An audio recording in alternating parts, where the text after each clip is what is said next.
una parte es lo que somos como profesionales de la salud, que para eso vamos a la facultad, estudiamos y nos formamos, y otra parte es, bueno, si queremos poner un negocio, tenemos que tener otro tipo de cabeza, no una cabeza de profesional de la salud, sino una cabeza empresarial.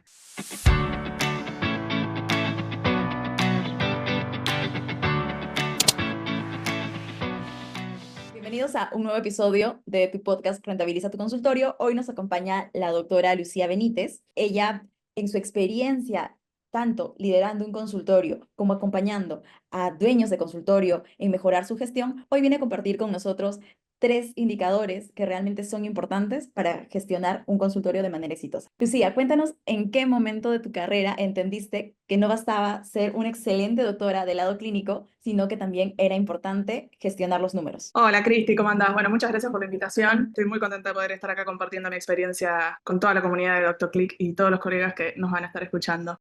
A mí me pasó que fui creciendo muy de a poco dentro de mi clínica dental.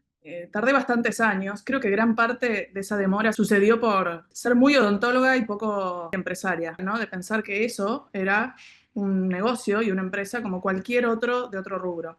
Que siento que eso es un poco lo que nos pasa a los odontólogos y a los profesionales de la salud en general. Nos olvidamos de que una parte es lo que somos como profesionales de la salud, que para eso vamos a la facultad, estudiamos y nos formamos, y otra parte es, bueno, si queremos poner un negocio, tenemos que tener otro tipo de cabeza, no una cabeza de profesional de la salud, sino una cabeza empresarial. Entonces, en ese camino, donde yo ya tenía mi consultorio, empezaba a trabajar con un equipo de trabajo, me empecé a encontrar con ciertas vicisitudes, como por ejemplo, tener más pacientes, darme cuenta que tenía más facturación sin contabilizarla, porque esto realmente llevaba cuentitas de almacenero. En Argentina lo graficamos como un papel dividido a la mitad donde decía entra y sale del otro lado. Entonces, a fin de mes hacía la cuenta de todo lo que había entrado y todo lo que había salido. Al menos escribía todo.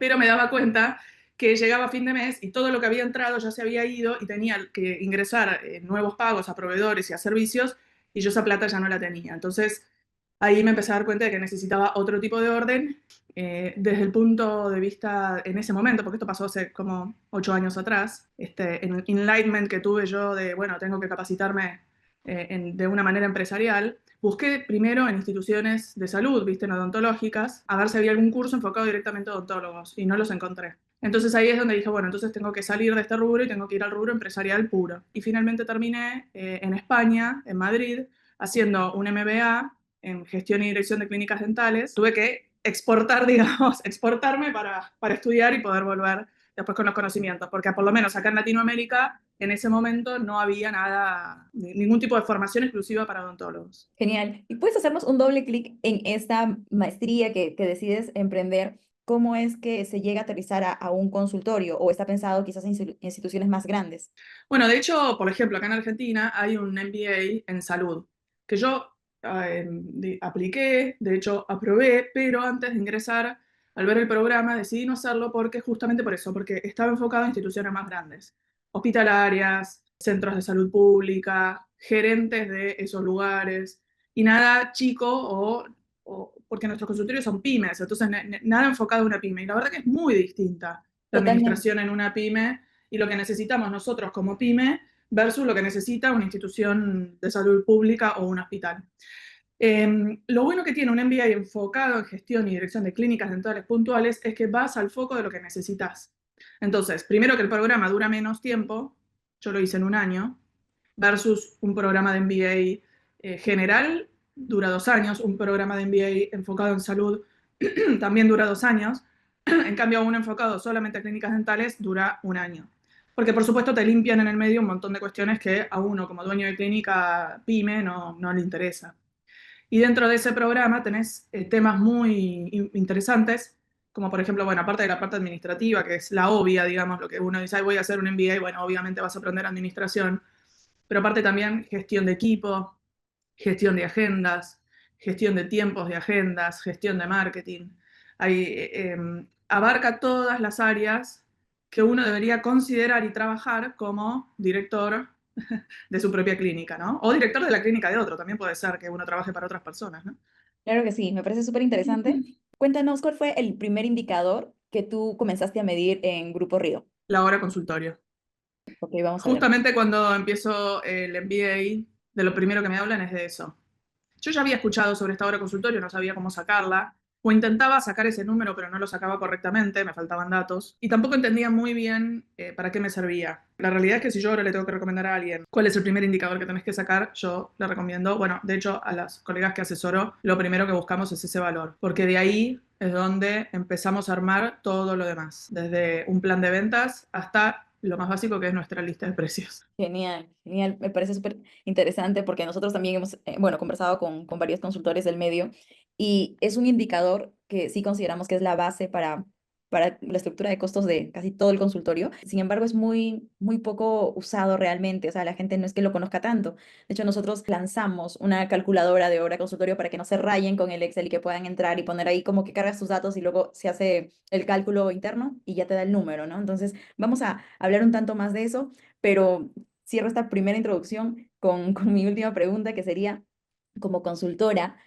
¿consideras que este indicador de la hora sillón, la hora gabinete, es el más ignorado o hay otro que no están viendo los odontólogos?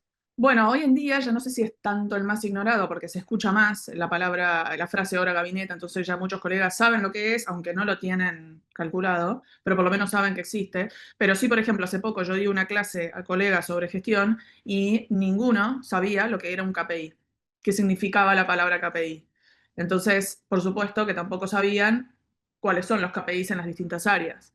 Entonces, el ticket promedio, el porcentaje de ausentismo, cuánto te sale traer un paciente al sillón, bueno, todos esos KPIs, que hay un montón, ¿no? De KPIs, inclusive hasta uno puede autoinventarse un KPI, el que le considere necesario para tomar alguna decisión estratégica en su propio negocio. Pero bueno, hay algunos KPIs que son claves que me parece que no lo saben, sobre todo el porcentaje de conversión, es decir, de todos los pacientes que vos traes de primera vez, qué porcentaje tenés de pacientes que se fidelizan como verdaderos pacientes, ¿sí? Eso la gente no lo sabe. Tampoco el porcentaje de ausentismo, que es una pérdida que tenemos en el consultorio de forma mensual, porque si alguien me dice que no le falta un paciente en todo un mes, bueno, yo lo primero que hago es llamarlo y preguntarle qué hace para que eso suceda.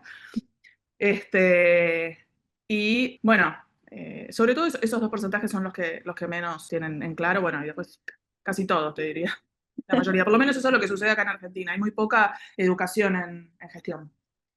Entiendo, ¿no? Y eso realmente nosotros que trabajamos con odontólogos de toda Latinoamérica es el común denominador. Y te das cuenta porque los que realmente empiezan a crecer son los que empiezan a conocer estos indicadores y accionar con ellos, ¿no? Entonces, vamos a entrar a hablar de estos indicadores, vamos a hablar específicamente de tres de ellos. Empezaremos con la hora gabinete o la hora sillón. ¿Cómo pueden entender alguien que todavía no está familiarizado con el término, qué significa este indicador y por qué es vital medirlo en el consultorio? Bueno, cuando a mí me lo preguntan, yo lo que digo es, la hora consultorio es lo que te sale tener abierta tu clínica dental por hora. Pero claro, uno tiene, no es, a ver, yo senté 10 pacientes, entonces la calculo en función de esas 10 pacientes. No, porque el consultorio vos lo tenés activo, no sé, 8 horas por día, 5 días a la semana, lo tenés que calcular en función a todos los días activos que tenés y todas las horas y todos los gabinetes. Si vos no cubrís todos esos gabinetes con pacientes, bueno, tenés que pensar qué hacer porque estás perdiendo dinero. Entonces, la hora consultoria es lo que te sale sentar ese paciente en el sillón y que se calcula en base a todos los gastos fijos y variables que tenés para abrir ese consultorio. Que si vos el consultorio lo cerraste un martes a la tarde por cualquier cosa, ese consultorio igual sigue teniendo ese gasto, porque lo tenga cerrado no quiere decir de que el gasto se frene. Que eso es algo también que pensamos mucho por ahí los colegas, ¿no? Que porque no trabajamos entonces no estamos teniendo gasto. Bueno, puede ser que no estemos teniendo el gasto variable. No estamos gastando guantes, no estamos gastando compresas, gasas. Pero si estaba el gasto fijo, sigue corriendo, eso lo tenemos todos los días. Y creo que eso empieza por darse cuenta de cuáles son mis costos fijos, ¿no? A veces el hecho de que tengan por ejemplo, el local como propio, hace que no le pongan siquiera un valor, ¿no? O sea, es como Sí, si ese local lo estarían alquilando a alguien más, es un dinero que todos los meses estaría entrando. O el costo, por ejemplo, del asistente, como dice, si hoy decidí cerrar temprano y le digo, Lupita, puedes irte a tu casa temprano, no implica que a fin de mes tú le vas a cobrar menos perdón, tú le vas a pagar menos por haberla dejado ir, no sé, una hora sí, antes. exactamente. Hay algo en lo que genera mucha confusión es el tema de que, bueno, como el negocio es mío, no le pongo un valor. A mí también me pasó al principio de mi carrera, pero como tengo una madre administradora, ella siempre me dijo, vos a eso le tenés que poner un valor. Porque también, no solo porque si uno lo alquilase, si uno no lo usase para su consultorio y lo estaría alquilando, estaría teniendo un ingreso, sino también si uno ese dinero que tiene invertido en ese inmueble lo pusiera a invertir en otra cosa con mucha más rentabilidad, que sabemos que existen en el mundo, o sea, uno puede invertirlo en la bolsa, supónganse, y tener rentabilidades, si se sabe de ese tema y se sabe manejar bien, rentabilidades mucho más altas. Bueno, por supuesto que no tiene ningún sentido tenerlo frenado en un inmueble y encima produciéndolo uno mal producido y probablemente perdiendo plata. Entonces, sin duda eso tiene que tener un valor. La gente se resiste mucho a ponerle un valor a eso porque creen que pierden plata, pero bueno, en realidad no, están ganando porque tu negocio te está pagando a vos el alquiler. Yo lo que les sugiero en mis asesorías es, vos tenés que despersonalizarte de tu consultorio. Tu consultorio no sos vos, tu consultorio es un negocio, es una entidad aparte. Y vos sos la persona que trabaja en ese negocio, o como profesional, o como gestor, digamos, gestionando, o director, o de las dos cosas. Entonces, tu negocio te va a pagar el alquiler del inmueble que vos le estás alquilando. Tu negocio te va a pagar un sueldo como director. Tu negocio te va a pagar los honorarios como profesional. Uno puede al principio decir, ok, bueno, no me va a alcanzar para pagarme ese sueldo como directora. Puede ser, y lo más probable es que si estás recién empezando no lo tengas ese sueldo al final del mes en la caja. Pero eso no quiere decir de que uno no lo tenga que incorporar en el Excel. Porque si vos, la única forma de que ese negocio crezca y algún día llegues a poder pagarte ese sueldo, que no es el mismo que el honorario como profesional odontólogo, ¿sí? Este, la única forma de poder hacerlo es teniendo bien estructurados los costos, sabiendo muy bien cuánto te sale tu hora gabinete y teniendo muy bien estructurados los precios. Entonces, si cuando uno empieza tiene pocos pacientes, porque es lo lógico, porque está recién empezando, bueno, y hay una curva de crecimiento, perfecto, lo bueno, pero digamos, no empezar si empezamos en cero, no irnos a -10, porque encima estamos cobrando mal. Porque después hay que recuperar esos 10, volver al cero y después recién volver a empezar. Entonces, de entrada, tener muy bien claro cuánto sale esa hora de gabinete para saber muy bien cuánto vas a cobrar cada prestación y de esa manera de a poquito poder ir creciendo. Desde que yo hice eso, el crecimiento fue rápido dentro de mi clínica dental.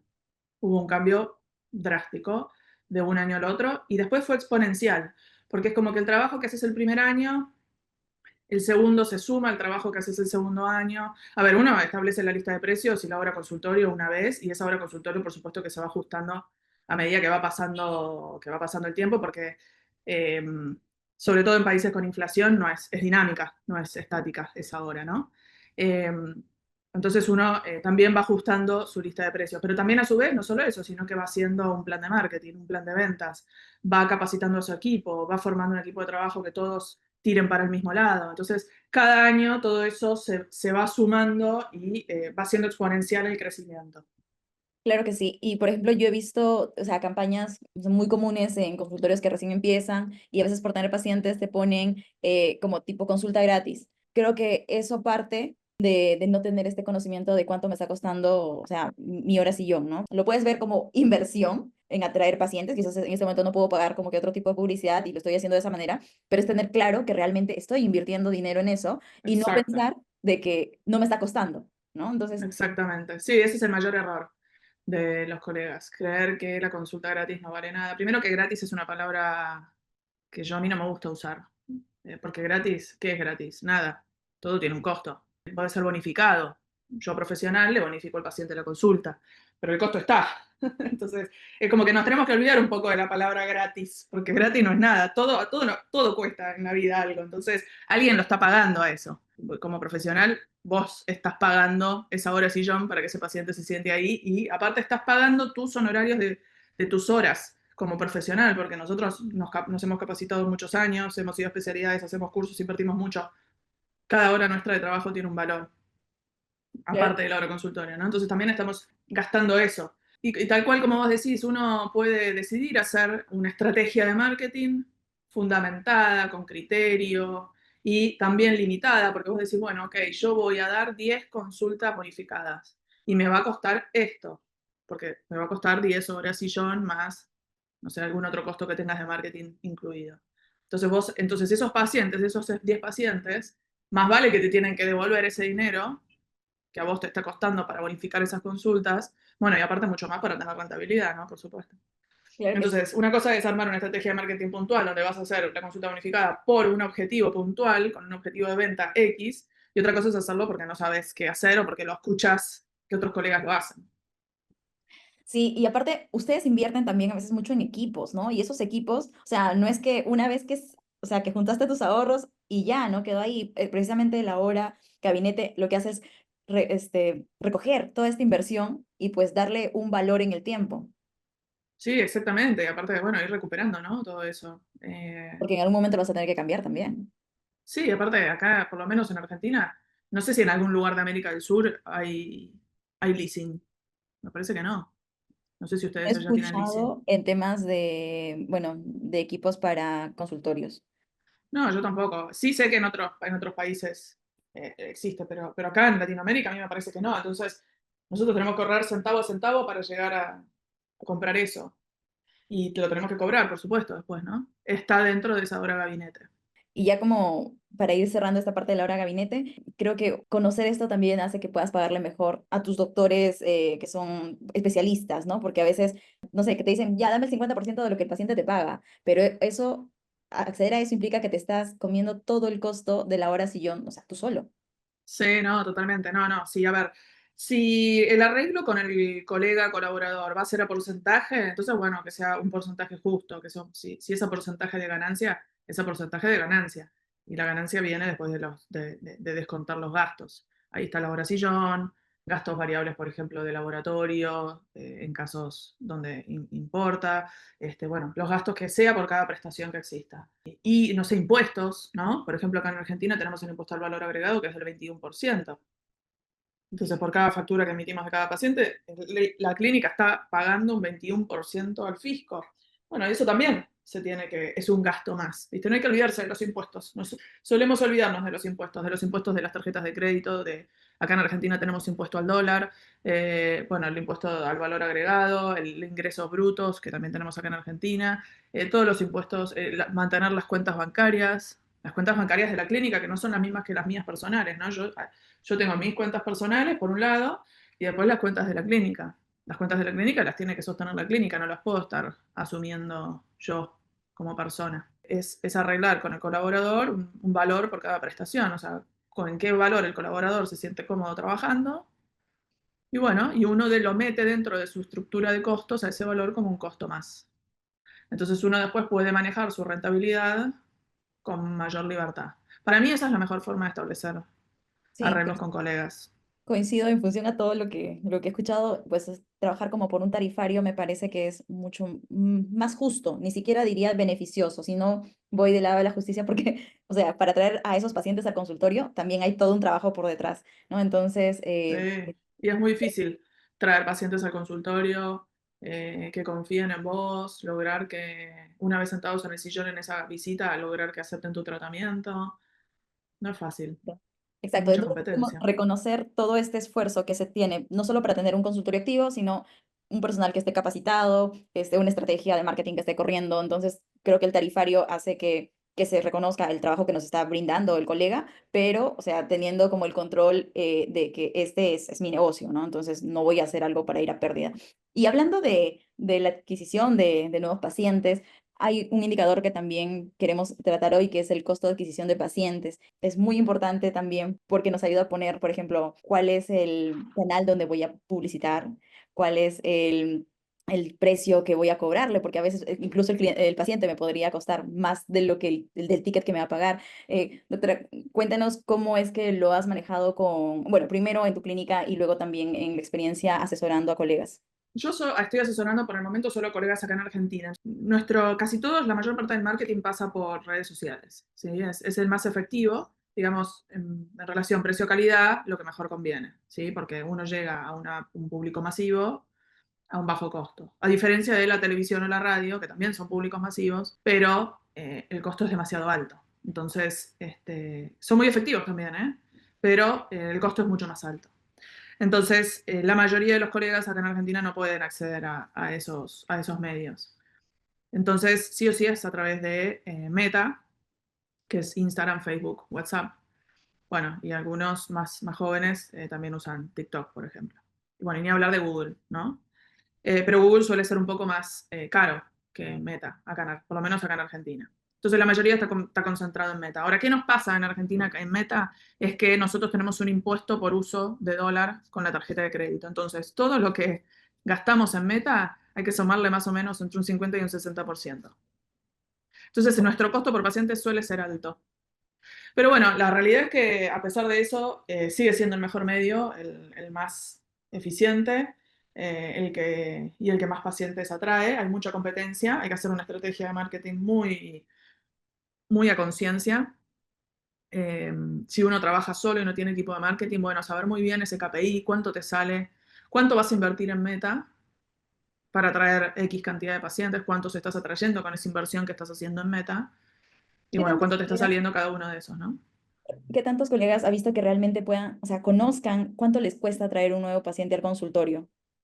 No, pocos, pocos, pocos. Porque aparte, yo igual, a mí, desde mi punto de vista, considerar paciente es paciente verdaderamente captado, que no es el paciente que vino a la consulta de primera vez, es el paciente que vino a la consulta de primera vez y nos compró un tratamiento. Ese Correcto. es el que nos va a devolver realmente la inversión obtenida. Entonces, yo lo que veo mucho, ahora que por suerte se está empezando a hablar más de gestión y de estos KPIs en las redes y entre colegas, es que muchos cuentan, bueno, yo invertí $1.500 en Meta y logré sentar en el sillón 10 consultas de primera vez. Perfecto, qué bueno. ¿Y cuántos de esos te dijeron que sí? ¿Cuántos son los que verdaderamente te aceptaron un tratamiento y por cuánto dinero? Entonces ahí vas a ver si tu inversión está siendo rentable o no, porque si solamente vendiste sesiones periodontales y facturaste en el mes, qué sé yo, $400, bueno, hay 1.100 que no los estás recuperando si invertiste 1.500.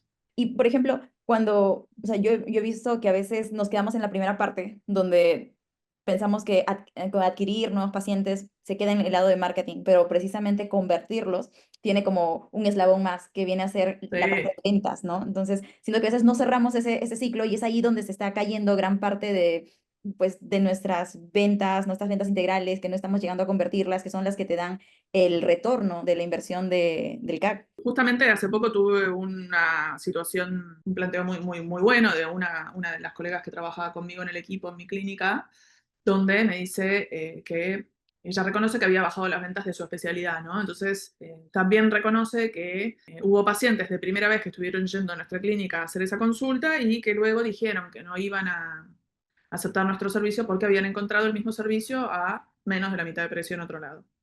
Algo que a mí me hace mucho ruido porque es un servicio muy especial, pero bueno. Entonces ahí la colega me dice, bueno, hay que aumentar el valor percibido desde marketing externo. Entonces yo me quedé pensando ahí en eso y después de un análisis que hice, ¿viste? Me puse a analizar las campañas, yo tengo un equipo de marketing externo, entonces analizamos un poco eso. Pues entendí y dije, no, acá lo que está fallando es la venta en el consultorio, porque consultas de primera vez por este servicio tenemos un montón al mes. Lo que pasa es que no se están convirtiendo una vez que llegan acá. Por algún motivo, a ver, el valor percibido en las redes lo ven. Vienen, nos contactan, se sientan a nuestro sillón. Que eso no hay que desmerecerlo porque las personas están invirtiendo su tiempo. Bueno, su dinero se invierte si tienen que pagarla, primero. Y segundo, su tiempo en ir a conocer el servicio que uno tiene para ofrecer. Entonces hay algo ahí de ese proceso interno que no está funcionando. Y que por algún motivo creen que es lo mismo, entonces vale igual. Exacto. Entonces yo dije, acá la falla está en el valor percibido que estamos dando acá adentro. Hay que trabajar en eso. Bueno, nada, y en eso estamos.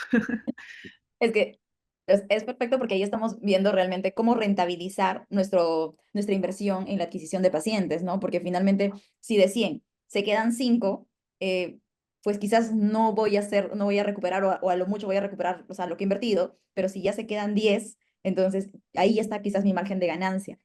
Y ahí Exactamente. tenemos que, o sea, separar esta parte de marketing, de ventas, y viene también todo el trabajo de ustedes, los doctores, que es capacitar al personal, poder capacitarse ustedes mismos, ¿no? En estas técnicas de ventas y demás.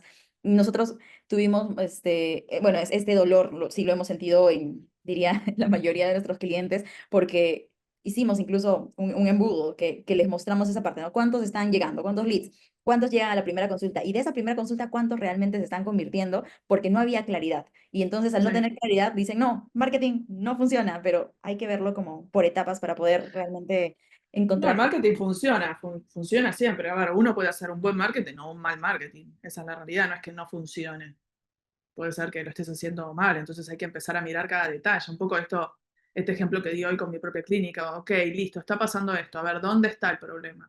ir ¿viste? De arriba para abajo, desde el embudo de ventas de arriba para abajo. Ok, si yo veo que el embudo de ventas hasta la mitad está funcionando, bueno, claramente lo que está fallando es ahí abajo. Hay algo que nos pasa mucho, mucho a los profesionales de la salud, es que nos da vergüenza vendernos. O sea, nos da vergüenza decir todo lo que estudiamos, lo bien que hacemos un trabajo, eh, ¿viste? Lo contentos que están nuestros pacientes con nuestros resultados. Por supuesto que no podemos garantizar éxito de ningún tratamiento, ¿no? Porque es salud y eso no depende de nosotros. O sea, nosotros podemos brindar todas las herramientas para que ese tratamiento funcione como debe funcionar y hacer todas las cosas como las hemos aprendido, sin, por supuesto, sin dañar al paciente desde ya.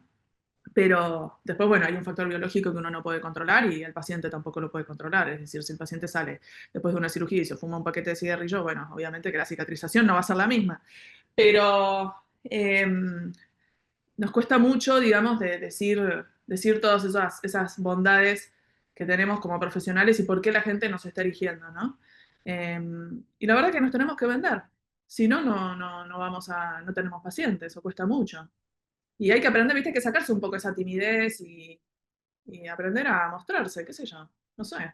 Cuando uno quiere conseguir pareja, pone lo mejor de uno, se pone linda, se viste bien, viste, busca la ropa que más le gusta que le queda, se maquilla, se va a hacer las manos, se hace los pies, se va a la peluquería. Bueno, hacer algo parecido, pero desde el punto de vista profesional. Y de hecho, en la época en la que vivimos, o sea, una frase que me gusta mucho es que no ganan los mejores, sino los más conocidos. Y, o sea, nosotros vemos muchísimo en el mercado eso. Gente que está muy presente, por ejemplo, en redes sociales, que tiene muchísima comunidad. Sus precios, o sea, son abismalmente diferentes. Y el servicio, pues, o sea, sabemos que hay un punto donde el servicio ya no hay mucho más que darle al servicio mismo, ¿no? Si voy a hacerme una limpieza, Sí, es una limpieza. Entonces, pero el costo que estas personas llegan a cobrar pueden ser 5 veces el mercado y la gente lo paga. Es porque les cree y les sí, cree que son muy buenos en... obvio. Saben venderse muy bien. Pues sí, tener el costo de adquisición claro y también estrategias para ver cómo o lo rentabilizo más o cómo lo optimizo, ¿no? Porque, por ejemplo, doctora, usted, no sé si esto nos puede contar, pero ¿cuáles considera que son como los mejores canales de adquisición para su consultorio? Sin duda Meta. Meta es lo que más nos trae. Nosotros ahora sí estamos invirtiendo publicidad en televisión. Tuve una oportunidad y la tomé. También hay que estar atento a oportunidades. Les digo a los colegas que de pronto aparecen oportunidades como esta que me apareció a mí y no hay que tenerle miedo y hay que considerarlas. Bueno, yo he tenido una oportunidad para invertir en televisión, la estoy invirtiendo y me está funcionando muy bien. Y también Google, no podés no estar en Google. Hay que patrocinar, aunque sea un poco, pero hay que patrocinar, porque ahí se arma un 360, ¿no? En el marketing, es decir, la gente te ve en la tele, por ejemplo, ¿no? Después apareces en algún lado, en alguna publicidad en Meta. En Meta yo es donde les diría, tratan de poner la mayor cantidad de su dinero, el que tengan destinado para marketing, tratan de poner la mayor cantidad ahí. Y búsquense a alguien que sepa muy bien programar esas campañas para que estén lo más optimizadas posible, para que ese dinero rinda lo mejor posible. Eso es muy posible en Meta, ¿sí? Y después, entonces, te ven en la tele, te ven la cara. Por ahí no te escucharon, pero te vieron. Después te vieron en Meta, en alguna publicidad. Ah, esta chica me suena. O esto me suena. Entonces ahí por ahí sí leen cómo se llama tu consultorio. Van, buscan en Google y apareces primero. Entonces, o apareces en la primera página. Entonces, eso se llama marketing 360. O sea, por donde quiera la persona que te busca, vos existís y estás. Y eso da seguridad. Porque si hay algo que nos da miedo siempre cuando vamos a comprar cualquier cosa en internet es, che, ¿será verdad? O me van a mentir, voy a pagar y no voy a recibir mi producto o mi servicio. Totalmente de acuerdo, doctora. Nosotros trabajamos en marketing y el corazón de todo está en generar confianza para que la gente pueda saltar del online al offline, que es tu consultorio, ¿no? Para decir, sí, sí, voy contigo, pero es porque antes desarrollé ese punto de confianza. Entonces, vámonos con el último indicador que vamos a ver hoy, que es el nivel de ausentismo. Doctora, cuéntele a la comunidad de qué trata ese indicador. Nosotros tenemos un consultorio abierto de lunes a viernes, por ejemplo, ¿no? 8 horas por día. Para que, a ver, nuestra clínica sea exitosa, tenemos que tener la mayor cantidad de esas horas cubiertas y pagas por pacientes que van, se sentaron y pagaron ese tratamiento. Entonces, si nosotros tenemos una agenda, no sé, con 5 pacientes en el día u 8, ¿no? Supónganse que atendemos un paciente por hora y nos faltaron 3 horas no las produjimos, perdimos esas horas consultorio. Entonces, después en el mes, si uno tiene una estructura de ventas muy estructurada, en el mes estás corriendo para sumar esas 3 horas que perdiste. bueno, ni hablar de recuperar el paciente si es un paciente que después no quiere volver, ¿no? Pero es muy importante tener todo un sistema de recordatorio de turnos, también educación al paciente, explicarle que uno reserva cierta cantidad de horas para atenderlo, que si no viene nos dejan sin trabajar, o sea, no se lo dice a todo el mundo, pero de pronto hay pacientes que son faltadores seriales. Y bueno, en algún momento con ese paciente hay que tener esa conversación de, mirá, si yo reservo 2 horas y media para trabajar con vos porque te tengo que hacer un tallado de carillas en todo el sector antero superior, si vos no venís, yo esas 2 horas y media me quedé sin hacer nada. Cuando un paciente falta, eso es dinero, se traduce en dinero perdido, en definitiva. Claro que sí, doctora. ¿Y usted cómo hace para combatir el ausentismo? O sea, tecnología, Sí, bueno, nosotros usamos mucho DoctorClick. Se confirman todos los días anteriores, se confirman las citas. Voy a empezar a incorporar a Zoila, que es la inteligencia artificial de DoctorClick, a mi clínica. Voy a finalmente a ingresar mi WhatsApp a la API de WhatsApp para armar todo ese sistema automatizado. Creo que está muy bueno automatizar estos recordatorios de turnos para pacientes y sacarle esa labor a nuestro personal, digamos, en clínica porque realmente las personas que están trabajando en las recepciones tienen un montón de trabajo y esto es algo que, digamos, que por ahí les quita tiempo, aunque en DoctorClick es algo muy rápido, aunque uno lo haga manualmente, es algo que realmente se hace rapidísimo. Pero yo creo que lo ideal sería reconfirmar el turno 2 o 3 días antes y después volverlo a confirmar un día antes. Porque si 2 días antes el paciente te dice no voy a poder ir, vos tenés tiempo para poner otra persona ahí. A veces, confirmándolo el día anterior, no te da el tiempo suficiente para poner a otro paciente en ese lugar y recuperar esa hora. A veces sí, pero algunas veces no. Entonces, por ejemplo, yo dentro de mi estructura de organización de eso, estoy empezando a pensar si no nos conviene empezar a recordar un par de días antes, hacer un primer recordatorio y después el día anterior un segundo. claro que sí, doctora. Pues definitivamente, si ya sabemos que tenemos un costo por cada hora del gabinete, entonces no podemos simplemente dejarlo sin accionar. ¿Qué le diría Exacto. a sus colegas, sobre todo aquellos que dicen, no, es que a mí no me gustan los números? Yo suelo hacer esta pregunta. Digo, si vos decidieras invertir en un drugstore, en un kiosco, no harías números siendo que no es lo tuyo, ¿no? Vos sos odontólogo, pero decidís invertir con un amigo, poner o una cafetería. ¿No harías números antes de empezar a poner esa cafetería? La mayoría de la gente me responde que sí. Entonces, ¿por qué no hacerlo con tu consultorio? Porque es tu profesión, porque es algo que amas hacer. Al contrario, si lo amas, seguramente lo hagas mejor. Entonces, lo primero que les recomiendo es no desestimen sus consultorios, son un negocio igual que cualquier otro. También les recomiendo despersonalícense del consultorio, no son ustedes, el consultorio es una pyme y ustedes son personas que trabajan y necesitan vivir de su trabajo y trabajan para esa pyme. Entonces, traten de buscar que esa pyme les pague un sueldo, les pague honorarios y bueno, y mantenga su vida, ¿no? Para eso la están creando. Y después algo fundamental, es muy importante trabajar en equipo. No hay nada más lindo que trabajar en equipo, entonces pónganle foco a eso también. Un buen equipo potencia a cualquier empresa y todos los integrantes del equipo tirando para el mismo lado, sin duda hace una gran diferencia y todo se vuelve más liviano. Genial, doctora. Muchísimas gracias por su tiempo y por compartir todo esto con nuestra comunidad. Bueno, Cristi, muchas gracias a ustedes por convocarme.